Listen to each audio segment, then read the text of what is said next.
The desert wind carried the scent of sage and disappointment as Joseph Running Bear walked alone through the red canyon walls that had once welcomed him home. His moccasins made soft sounds against the rocky ground, but inside his chest, his heart beat like war drums, announcing a battle already lost. The sun painted long shadows across his weathered face, marking the lines that spoke of 28 winters and too many sorrows to count. Behind him lay the Apache village where he had been born, where his grandmother had taught him to weave stories from moonlight, and his grandfather had shown him how to read the language written in animal tracks. Ahead stretched empty miles of wilderness where exiled men went to die or disappear forever. Joseph chose neither path. He simply walked, carrying his shame like a heavy blanket that could not warm him. The tribal council had spoken their judgment 3 days ago. Their words still echoed in his memory like stones falling into a deep well. Joseph Running Bear has brought dishonor to our people. He has broken sacred trust. He will walk away from this place and not return while the old men still breathe. The chief had not looked at him when speaking these words. Even Joseph's own father had turned his face toward the ground. What made a man an outcast among his own people was not always a simple story. For Joseph, it began with Sarah Morningcloud, the chief's daughter, whose laugh sounded like water running over smooth stones. She had promised herself to Thomas White Eagle, the strongest warrior in their tribe, a man whose arrows never missed their target and whose courage in battle made songs for the children to sing. But Sarah's heart had chosen differently. In secret meetings by the hidden spring, she had whispered to Joseph that she loved his gentle hands more than Thomas's strong ones, that she preferred his thoughtful words to war cries. For 6 moons, they had met in secret, believing their love could overcome the arrangements their families had made.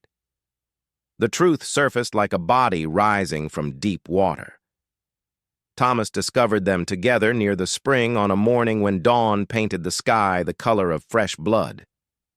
The fight that followed left Thomas with a broken arm and damaged pride. But worse than the physical injury was the public humiliation. A promised marriage had been destroyed. Honor had been trampled like grass under horses' hooves. In Apache tradition, such dishonor demanded payment. Sarah's father, caught between his love for his daughter and his duty to his people, made the hardest choice a chief could make. He sent Sarah away to live with relatives in a distant tribe. Thomas received compensation in horses and blankets, and Joseph, the man who had caused the chaos, faced exile. "You have the heart of a poet, not a warrior," the chief had said to him before the final judgment. "Perhaps that is why my daughter's foolish heart chose you. But poets cannot lead war parties. They cannot protect our people from enemies. They create beautiful words but ugly problems." Joseph had accepted this truth without argument. He had never been the strongest or the fastest or the bravest. While other young men practiced with tomahawks and learned to shoot arrows that could pierce tree bark from great distances, Joseph had preferred to sit with the old women and listen to stories about the time before white men came to their mountains. His grandmother, Singing Wind, had taught him to see patterns in the stars and to understand the messages hidden in bird calls. From her, he learned that every person carried a medicine bundle in their heart, but not everyone knew how to open it. "Your medicine is different from others," she had told him when he was still a boy with smooth cheeks and hopeful eyes. "You will heal hearts instead of hunting deer. You will create beauty instead of counting coup." But now, walking alone through the endless desert with only his horse for company, Joseph wondered if his grandmother had been wrong. His own heart felt broken beyond any healing. The medicine bundle in his chest seemed empty except for regret and loneliness. On the 4th day of his exile, Joseph reached the trading post run by Samuel Morrison, a white man who had married into the Navajo tribe and learned to speak 3 different Indian languages. The trading post sat at the crossroads of several trails like a wooden island in an ocean of sand and stone. Morrison sold supplies to travelers and bought furs from hunters. He also served as a message carrier between tribes and sometimes arranged marriages between families who lived too far apart to meet easily. Samuel Morrison was mending a saddle when Joseph arrived. The older man looked up from his work and nodded as if he had been expecting this visit. Morrison had gray hair that reached his shoulders and eyes the color of winter sky. His hands moved carefully over the leather, making small, precise stitches. "You would be Joseph Running Bear," Morrison said without looking up from his work. "The one they call the story keeper." Joseph unsaddled his horse and gave the animal water from the well. "That was my name in another life. Now I am just a man walking alone." Morrison tied off a stitch and held up the saddle to examine his work. Exile is a hard teacher, but sometimes the lessons are worth learning. I was exiled once myself, from a place called Ohio. My family thought I was crazy for wanting to live with Indians instead of farming corn. "Why did you leave your people?" "Same reason most men leave home. Love. I fell in love with a Navajo woman whose father said I had to prove myself worthy. Took me 3 years to learn their language and customs well enough to earn permission to marry her."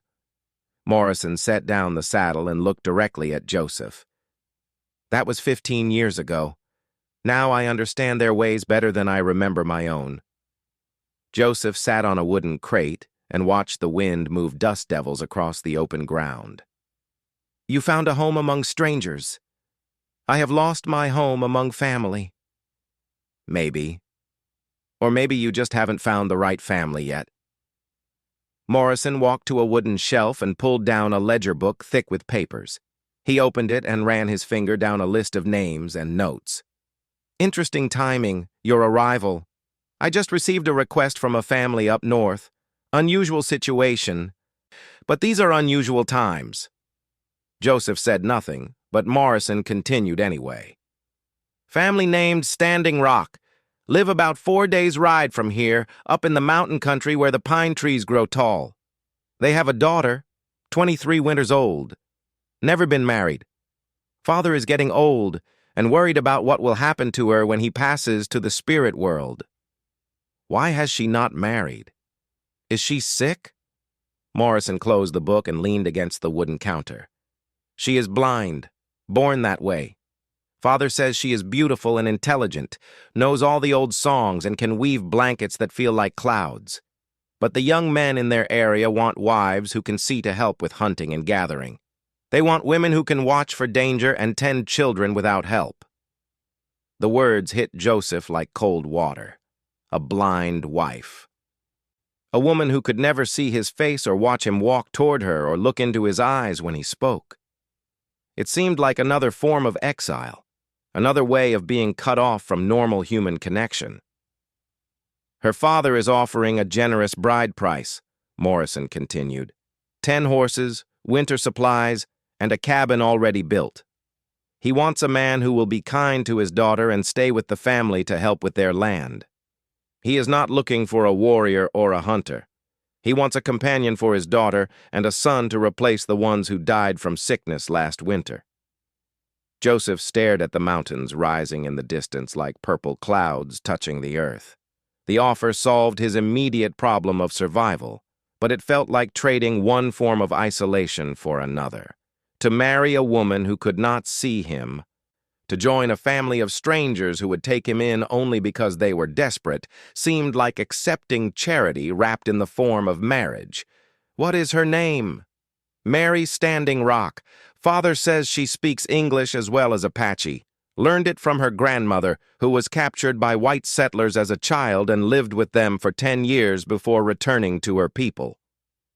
Morrison opened the ledger again and showed Joseph a carefully written letter. "Her father writes that she is patient and kind, that she has never complained about her blindness and always helps others without expecting anything in return." Joseph read the letter slowly, noting the careful handwriting and formal language. This was not a desperate man begging for help. This was a father who loved his daughter and wanted to secure her future before his own life ended. The letter mentioned Mary's skills in cooking, beadwork, and plant medicine. It described her as someone who brought peace to troubled hearts and wisdom to difficult decisions. "I have no bride price to offer," Joseph said finally. "I left my family with nothing but my horse and the clothes I wear." Already discussed with her father, he is more interested in character than wealth. He wants a man who will see his daughter's spirit instead of her limitation. He wants someone who understands what it means to be different from others. Morrison folded the letter and placed it back in the book. "Seems to me you might understand that feeling better than most." That evening, Joseph sat by Morrison's fire and considered the strange path his life was taking. 3 weeks ago, he had been planning a secret life with Sarah Morning Cloud. Now he was contemplating marriage to a woman he had never met, a woman whose blindness made her an outcast in her own way. Morrison shared his dinner of rabbit stew and cornbread while his Navajo wife, Elena, worked on a blanket nearby. She was a quiet woman with gentle hands and eyes that seemed to see more than they revealed. When Morrison explained Joseph's situation in her language, she nodded and spoke softly to her husband. "Elena says the blind girl's family are good people," Morrison translated. "She has traded with them for years. Says the daughter has a gift for understanding people's hearts, that blindness has made her other senses stronger. She can tell if someone is lying just by listening to their voice. She can feel emotions in the air like other people feel changes in weather." Joseph ate his stew slowly, thinking about a woman who could read hearts like books. It seemed both wonderful and terrifying to imagine marriage to someone who might see his true nature more clearly than he saw it himself. Would she sense his doubts and regrets? Would she know he came to her not from love, but from desperation? "Elena also says," Morrison continued, "that sometimes the spirits bring two broken people together so they can help heal each other. She thinks maybe this is one of those times." After dinner, Joseph walked outside and looked up at the stars his grandmother had taught him to read like a map. The same constellations shone down on the village where he had been born, on the mountains where Mary Standing Rock lived, and on this crossroads where his future waited to be decided. For the first time since his exile began, Joseph felt something besides regret stirring in his chest. It was not hope exactly, but it was not despair either. The next morning, Morrison helped Joseph write a letter to Mary's father, accepting the marriage proposal. They arranged for a ceremony to take place in 2 weeks, giving Joseph time to travel to the Standing Rock family's mountain home, and Mary time to prepare for a husband she had never met. As Joseph mounted his horse and prepared to ride north toward his uncertain future, Morrison offered one final piece of advice. "Remember that marriage is not about finding someone who completes you. It is about two people choosing to walk the same path together, helping each other when the ground gets rough." Joseph nodded and turned his horse toward the mountains. Behind him lay exile and shame. Ahead waited a blind woman who might become his salvation or his final punishment. Either way, he would meet his fate with the dignity his grandmother had taught him was every person's birthright. The desert wind pushed against his back as he rode, as if the spirits themselves were urging him toward this new beginning. And for the first time in weeks, Joseph Running Bear allowed himself to imagine that his story might not be ending, but simply turning a page toward chapters yet unwritten. The mountain air tasted of snow and pine needles when Joseph first saw the Standing Rock cabin nestled in a valley surrounded by tall trees. Smoke rose from the chimney like a prayer reaching toward clouds that hung low over the peaks. The cabin was larger than he had expected, built from logs that had been carefully fitted together and chinked with mud and moss. A garden plot showed the brown stubble of plants that had been harvested for winter, and a small corral held 3 horses and several goats. Joseph's hands trembled as he dismounted. For 3 days, he had rehearsed what he would say when he met Mary and her father.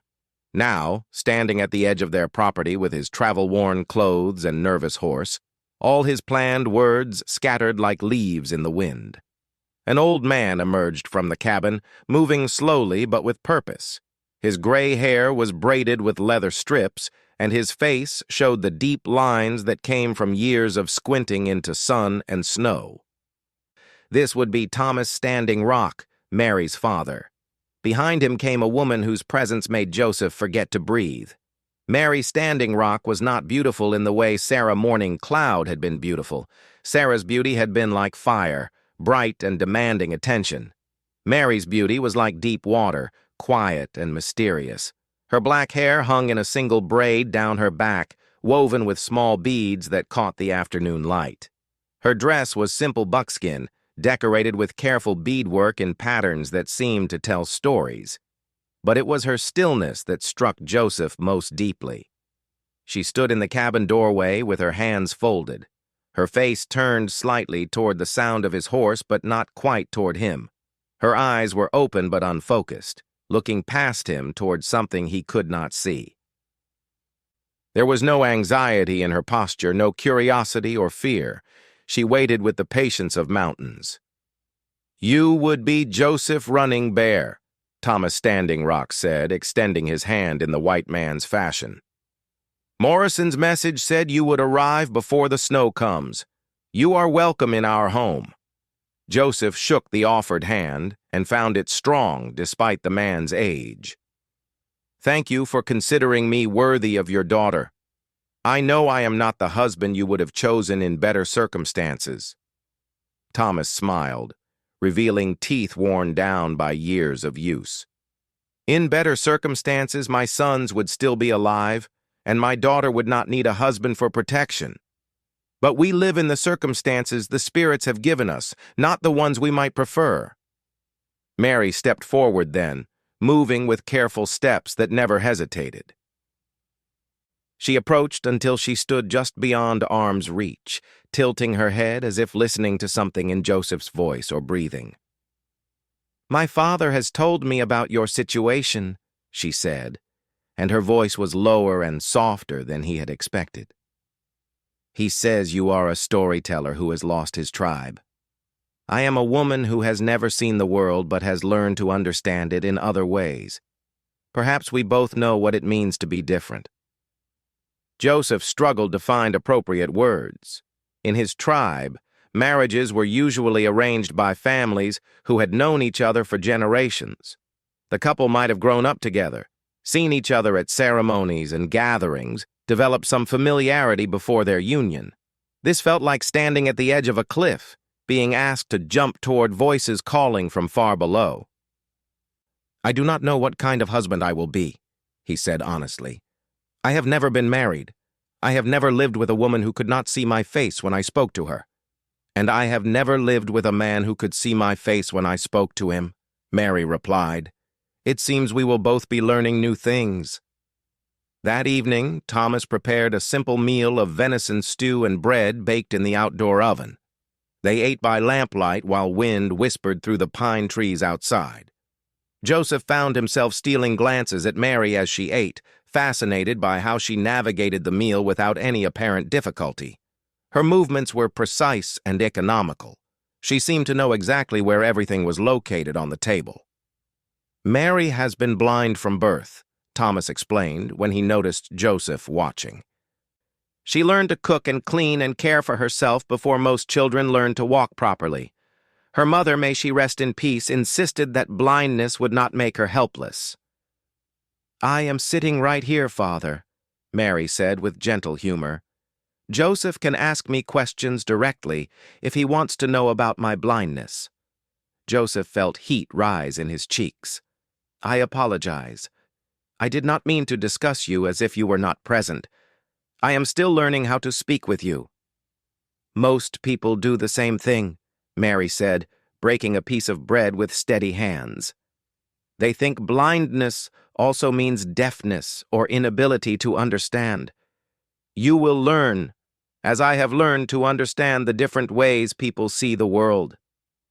After dinner, Thomas excused himself to tend the animals, leaving Joseph and Mary alone by the fire. The silence stretched between them like an unbuilt bridge. Joseph stared into the flames while Mary sat with her hands folded in her lap, her face turned toward the warmth. "Tell me about the woman who caused your exile," she said suddenly. The directness of the question caught Joseph off guard. "How did you know there was a woman? Men do not usually become outcasts over hunting disputes or arguments about horses. They become outcasts over women or honor or both. Your voice carries sadness, not anger. So it was probably a woman you loved who could not be yours." Joseph found himself telling Mary about Sarah Morningcloud, about secret meetings by the spring, about the fight with Thomas White Eagle and the judgment of the tribal council. He spoke more honestly than he had intended, describing his regrets and his sense of having caused pain to many people through his selfish choices. Mary listened without interruption, occasionally nodding or tilting her head as if catching nuances in his voice that revealed more than his words. When he finished, she was quiet for a long time. "You sound like a man who takes responsibility for his mistakes," she said finally. "That is not common. Most people spend their energy blaming others for their troubles. The mistakes were mine. The pain I caused was real. Taking responsibility does not erase the damage, but at least it acknowledges the truth.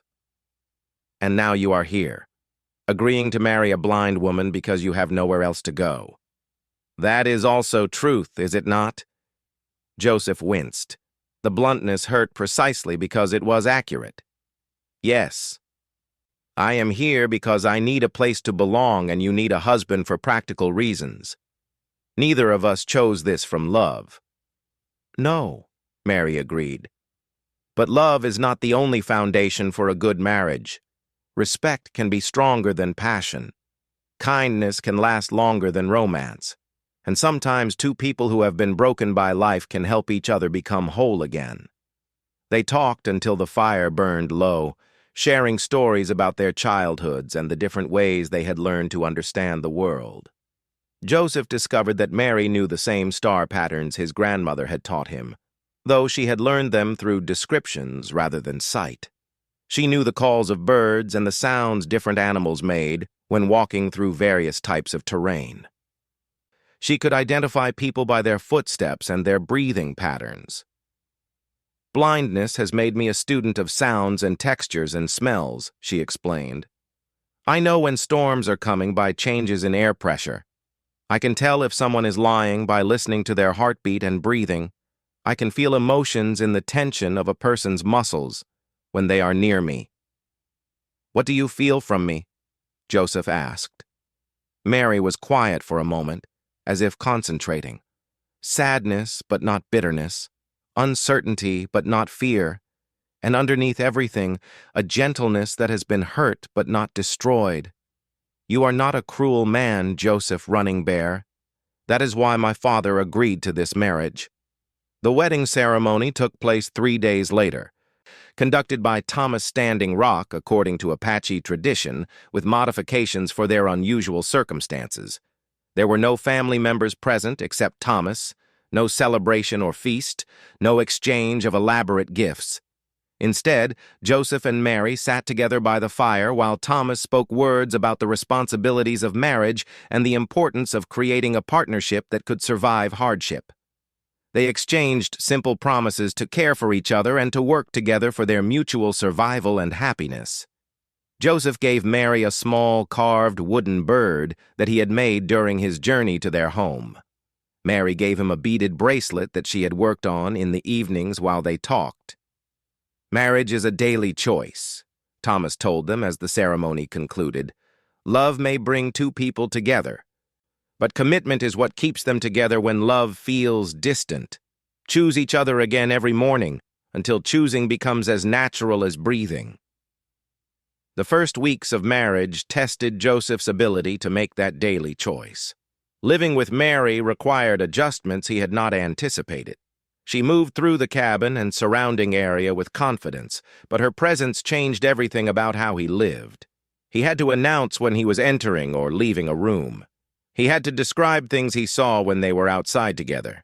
He had to learn to communicate through touch and voice tone rather than facial expressions and gestures. More difficult than the practical adjustments was the emotional distance between them.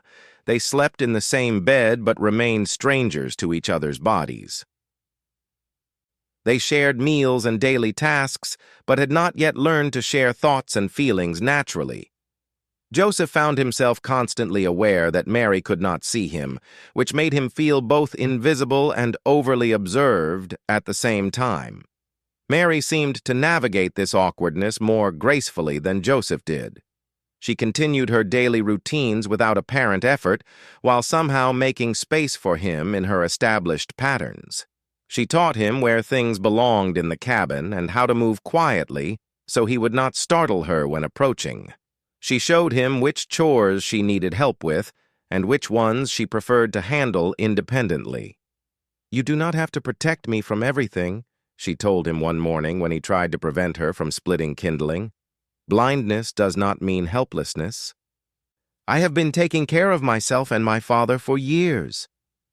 "I am still learning how to be helpful without being insulting," Joseph admitted. "In my tribe, men and women had clearly defined roles. This situation is different from anything I was taught. Then we will create our own roles based on our abilities rather than what other people expect," Mary said, bringing the axe down cleanly through a piece of wood.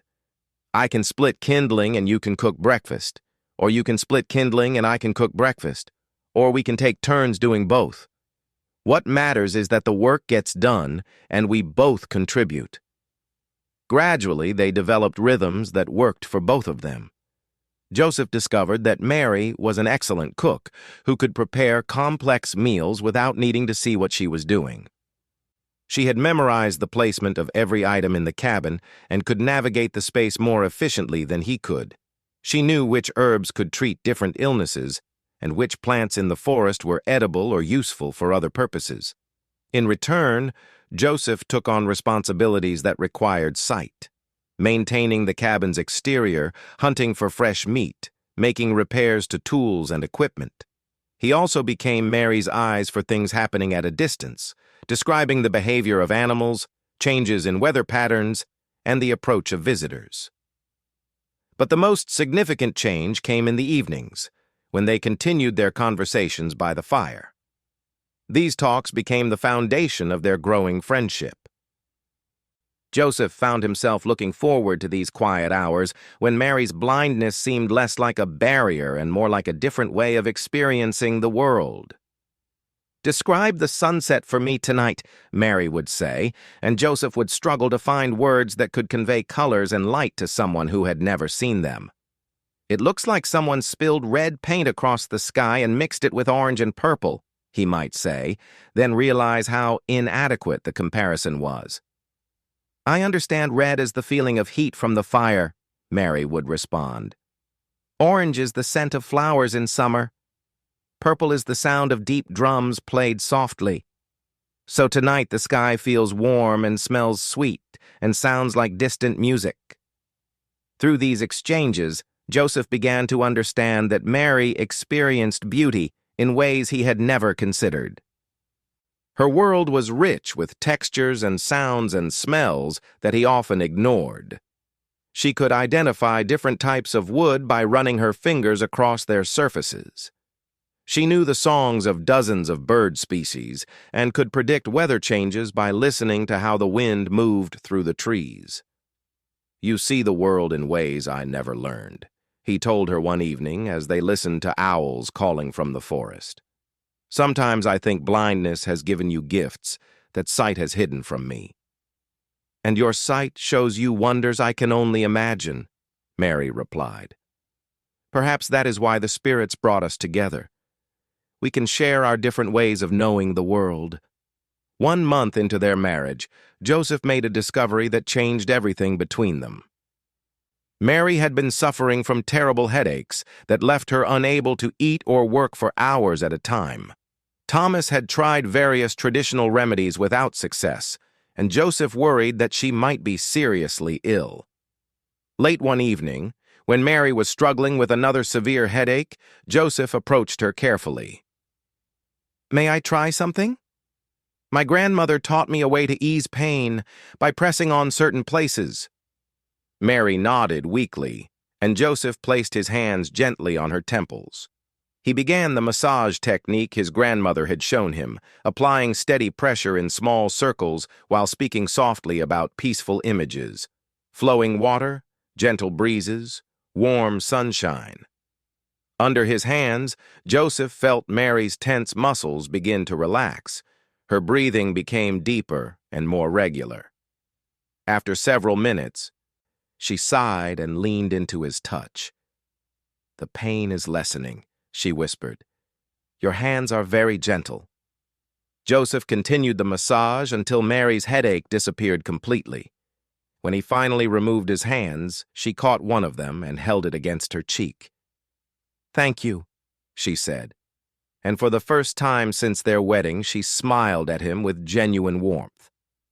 From that night forward, something fundamental shifted between them. The wall of politeness and careful distance began to crumble, replaced by tentative touches and growing trust. Joseph found excuses to take Mary's hand when they walked outside together. Mary began reaching for him when she needed support or comfort. They were not yet in love, but they were no longer strangers either. They had become partners in the truest sense, two people learning to rely on each other and to find strength in their combined abilities rather than focusing on their individual limitations. Winter was coming to the mountains, and with it would come the real test of their marriage. During the cold months, they would be confined together in the cabin for weeks at a time, dependent on each other for survival and companionship. Joseph no longer feared that isolation. Instead, he found himself looking forward to the long evenings by the fire, to the conversations that revealed more of Mary's sharp intelligence and gentle humor, to the growing sense that he had found something he had not even known he was seeking. The angry, exiled man who had arrived at the trading post 2 months earlier was slowly transforming into someone who belonged somewhere again. The change was happening so gradually that Joseph might not have noticed it himself, except that Mary's presence in his life made him see everything differently, including himself. Snow began falling in earnest on the first day of December, blanketing the mountain valley in silence so complete that Joseph could hear his own heartbeat when he stepped outside the cabin.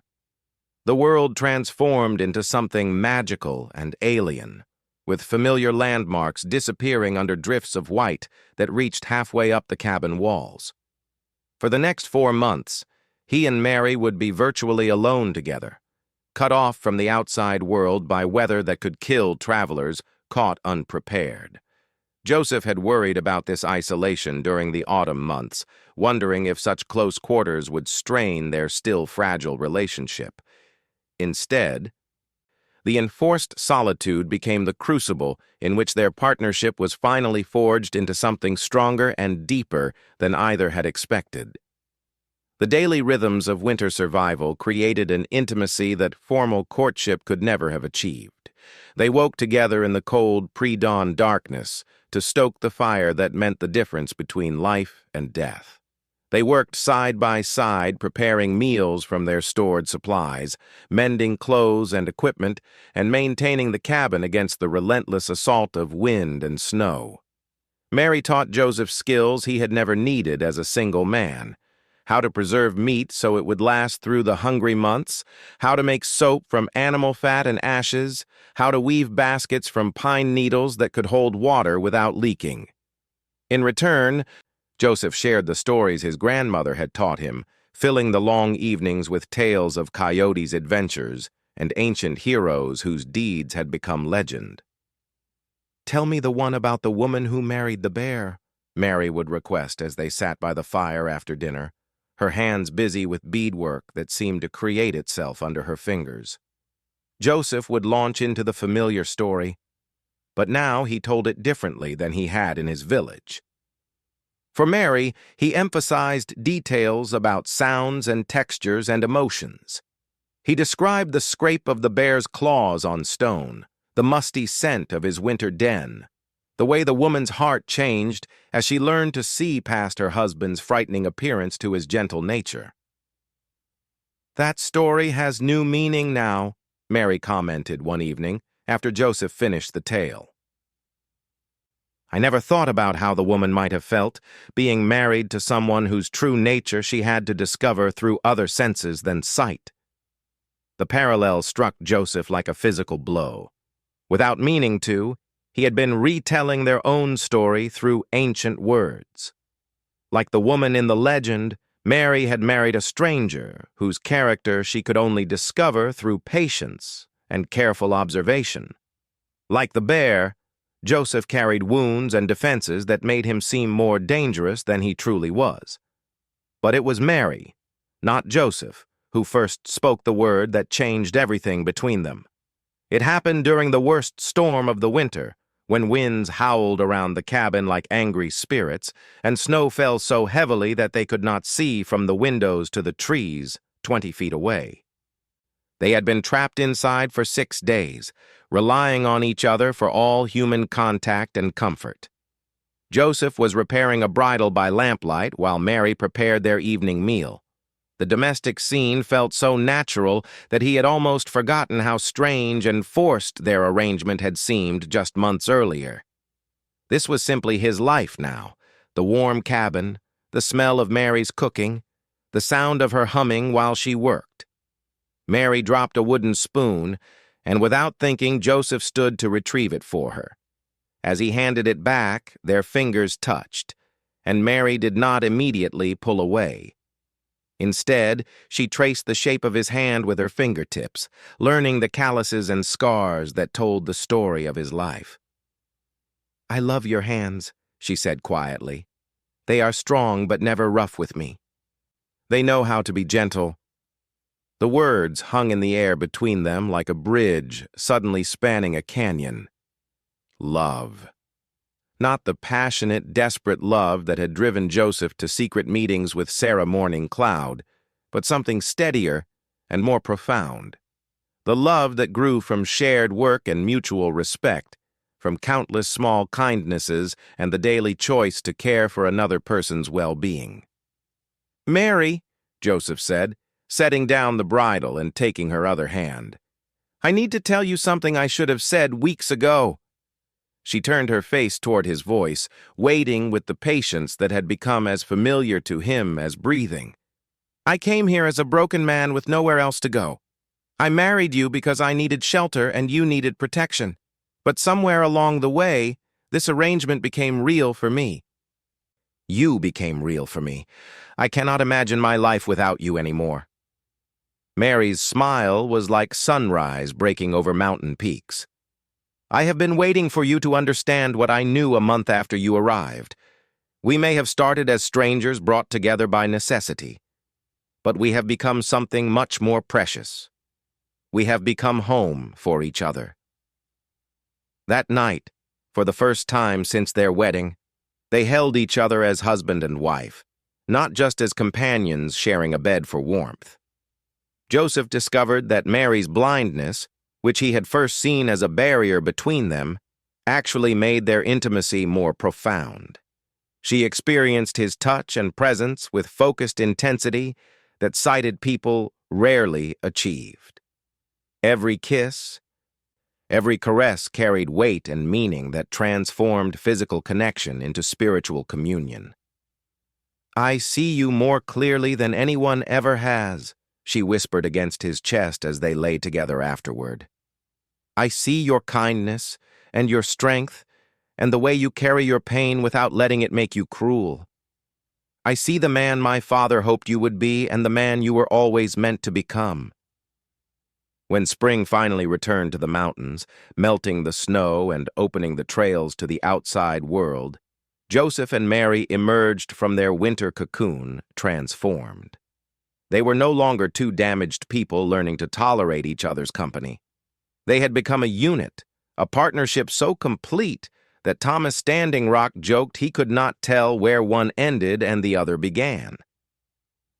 The first visitor to arrive with the spring thaw was Samuel Morrison, leading a pack train loaded with supplies for the trading season. He found Joseph and Mary working together in their garden, planting seeds for crops that would feed them through the coming winter. The sight that greeted him was so domestic and peaceful that he stopped his horse just to watch them for a few minutes. Joseph looked up from the furrow he was digging and waved Morrison toward the cabin. "Samuel, we did not expect to see anyone for another month. Is everything well at the trading post?" "Everything is fine," Morrison replied, dismounting and securing his horse. "I came up early to check on you folks, make sure you survived your first winter together. Looks like you more than survived." Over dinner, Morrison listened while Joseph and Mary described their winter months. He noticed how they moved around each other with unconscious coordination, how Mary would hand Joseph things before he asked for them, how Joseph automatically described visual details for Mary without making it seem like an effort. "I brought news from the outside world," Morrison said as they finished eating. "Some of it concerns your old tribe, Joseph." Joseph's hand tightened around his coffee cup. "What news?" "Thomas White Eagle was killed in a raid against Mexican settlers 3 months ago. The chief's daughter, Sarah Morning Cloud, has returned from exile. Her relatives want her to marry Thomas White Eagle's younger brother to honor the original arrangement." Joseph felt Mary's hand touch his arm, offering comfort before he even realized he needed it. The news hit him with complicated emotions. Grief for a man he had once called friend despite their conflict. Sadness for Sarah, whose choices had narrowed to almost nothing. And finally, surprising relief that his own path had led away from that world of violence and rigid expectations. "I am sorry for Thomas White Eagle's death," Joseph said carefully. "He was a good warrior who deserved a better fate. And I am sorry that Sarah must now pay for choices we both made." "There's more," Morrison continued. "The chief has been asking questions about you. He wants to know if you survived your exile, if you found a place to live. Some of the old women in the tribe have been telling him that losing you was a mistake, that the tribe needs men who can think as well as fight." Mary squeezed Joseph's arm. "What are you saying, Samuel?" "I'm saying that if Joseph wanted to return, if he wanted to bring his wife back to live with his people, the chief might be willing to forget past grievances. The tribe has lost too many men to raids and sickness. They need people who can help rebuild." Joseph was quiet for a long time, staring into the fire while he considered this unexpected possibility. Return to his birthplace as a married man, with a blind wife who would need to learn new ways of living among people who might not understand her. It was possible, but it would mean leaving the mountain home where they had found peace and happiness. "What do you think, Mary?" he asked. Mary tilted her head as if listening to voices he could not hear. "I think home is not a place on a map. Home is where people love and accept you as you are. Your tribe rejected you when you needed them most. This place accepted us when we needed acceptance. Why would we leave our true home to return to people who might reject us again?" Joseph felt a weight lift from his shoulders that he had not even realized he was carrying. The possibility of redemption in his original tribe had appealed to the part of him that still grieved for his lost place in the world. But Mary was right. They had built something precious in this mountain valley. Something that deserved protection rather than abandonment. "Tell the chief that Joseph Running Bear is grateful for his consideration," Joseph said to Morrison. "But I have found my place in the world. I have found my people. They are here in this cabin, in this valley, in the family Mary and I are creating together." Morrison nodded, as if he had expected this answer. "I thought you might say that. But I had to deliver the message. It seemed important for you to know that your choices were being honored, not just accepted." That summer, Mary's pregnancy brought new dimensions to their happiness.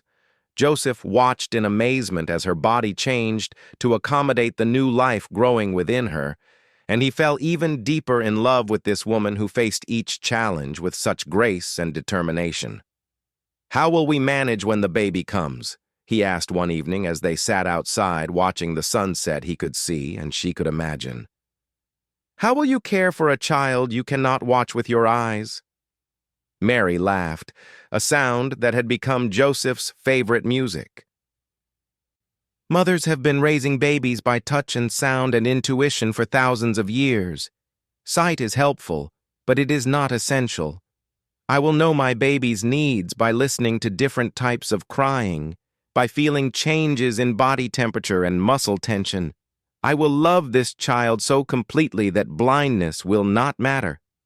And when their son was born on a cold October morning, Joseph discovered that Mary had been absolutely right.